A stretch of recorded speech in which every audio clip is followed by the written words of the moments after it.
CBD oil and the immune system.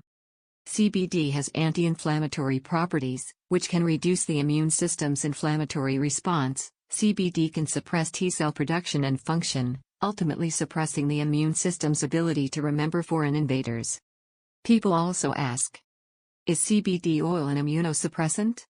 CBD, despite little binding affinity with cannabinoid receptors, is also considered to be immunosuppressant, reducing cytokine production 3 and inhibiting T-cell function. What does CBD do to cells? CBD oil is a potent antioxidant, triggering the CB2 cannabinoid receptor to encourage the protection of cells. While many foods and consumable products are labeled as being antioxidants, CBD oil is one of the most promising. Does CBD fight infection? Cannabidiol shows promise against superbug infections. Smoking marijuana is believed to reduce the body's ability to fight infections.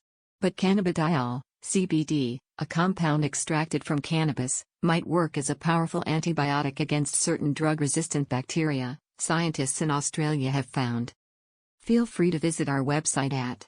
All prices have been reduced by 10% until further notice. www.healthygreencooktoil.com. Feel free to visit us at www.healthygreencooktoil.com.